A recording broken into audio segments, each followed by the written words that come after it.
Everyone, this is Manu Sharma, hoping that you are doing very good. Welcome to my channel educating hand. हमारा topic चल रहा है tenses का 6 standard के लिए, और आपकी बुक कॉम्पैक्टा जो बीबीसी कॉम्पैक्टा उससे बहुत सारी प्रैक्टिस चल रही है। जिसके पास ये बुक है तो वो बहुत ईजिली इस टॉपिक को समझ सकते हैं। आज हम करेंगे प्रैक्टिस एक्सरसाइज नंबर ई की, जैसा आप देख रहे हैं। और ये जो आपकी एक्सरसाइज है ये टेंसेस टॉपिक की है। मॉड्यूल नंबर आपका रहेगा 5 एंड आपकी जो assignment number है that is classroom assignment number 57. So let's begin exercise number E.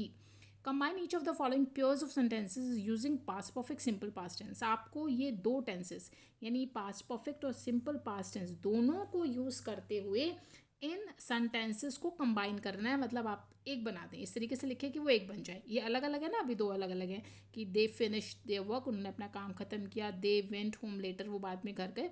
तो आप इस तरीके से यूज़ करें कि आप ये एक सेंटेंस बन जाए, और सिर्फ ये ही दो वाले टेंस आपको यूज़ करने हैं। आप देखो, उन्होंने अपना काम ख़त्म किया, बाद में वो घर गए। तो मेरी जो जस्ट इससे पहले वाली वीडियो आप उसे जाके चेकआउट कीजिए, वहाँ से आपको बहुत अच्छे से क्लियर हो जाएगा। जब भी हमको दो टास्क दो एक्शन मिलते हैं कहीं पे लिखे हुए, तो आपको ये चेक करना होता है कि कौन सा एक्शन पहले कंप्लीट हुआ है। अब यहाँ पे देखो कौन सा एक्शन कंप्लीट हुआ है, उसने पहले काम खत्म किया है, बाद में वो घर गया है। तो जो काम पहले ख़त्म होता है वहाँ पे आप पास्ट परफेक्ट का यूज़ करें।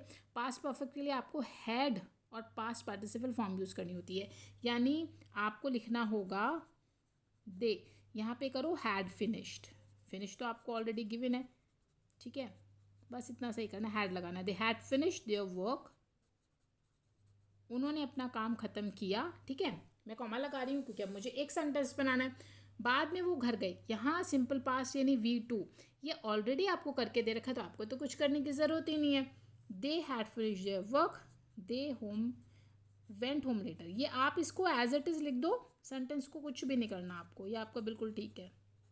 या आप इसको इस तरीके से भी कर सकते हैं कि दे हैड फिनिश्ड देयर वर्क, उन्होंने अपना काम ख़त्म किया, बिफोर दे वेंट होम, घर जाने से पहले, यानी बाद में घर गए ना, तो एक ही बात है, घर जाने से पहले काम ख़त्म किया। आप इसको ऐसे भी लिख सकते हैं। और अगर आप ऐसे कर दें, मैंने आपको ईजिएस्ट वे बता दिया कि बस यहाँ पे हैड लगाना, बाकी आपको कुछ नहीं करना, आपका सेंटेंस कंप्लीट हो जाएगा।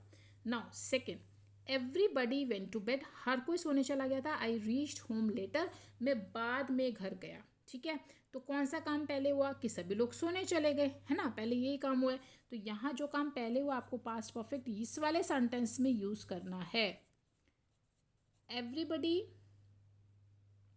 हैड लगाना पड़ेगा, और इस वेंट को करो गोन, ठीक है ना, third form, gone to bed, comma, हर कोई सोने चला गया था। और ये V2 ऑलरेडी आपको रीच्ड गिवन है, तो आपको कुछ करना ही नहीं है। आई रीच्ड होम लेटर, बस एज इट इज़ इसको लिख दो, ये आपका सेंटेंस कंप्लीट हो गया। Now last one, I finished my homework, मैंने अपना होमवर्क ख़त्म किया। The electric current failed just then, और तभी जो इलेक्ट्रिक करंट है वो फेल हो गया। तो पहले इसने अपना काम फिनिश कर लिया, तो उसके बाद जो है आपकी लाइट गई है। तो यहाँ पे आपको इस वाले में जो काम पहले हुआ है वहाँ पे हैड थर्ड फॉर्म करो। हैड फिनिश्ड आपको ऑलरेडी गिवन है। I had finished my homework, comma, और इसको एज इट इज़ लिख दो क्योंकि यहाँ पे V2 यूज़ किया ही हुआ है, आपको कुछ करना ही नहीं है। The electric current failed just then. Clear? तो इस तरीके से आपकी एक्सरसाइज नंबर E कंप्लीट होगी। आई होप आपको क्लियर हो गए। कोई डाउट्स हैं, क्वेरीज आप मुझे कमेंट से पूछ सकते हैं। और अगर आपको वीडियोस समझ आ रहा है, मेरा सेल्फ टीचिंग आपको क्लियर कर रहा है, आपके जो जितने भी क्वेरीज हैं, या आपकी प्रैक्टिस बहुत अच्छे से हो रही है, तो लाइक शेयर कर दो एंड सब्सक्राइब कर लो एजुकेटिंग हैंड को, ताकि डेली अपडेट्स और नोटिफिकेशंस आप तक पहुँचते रहें। हम मिलेंगे किसी अगली वीडियो में आगे प्रैक्टिस को कंटिन्यू करने के लिए। तब तक स्टे हैप्पी, स्टे हेल्दी।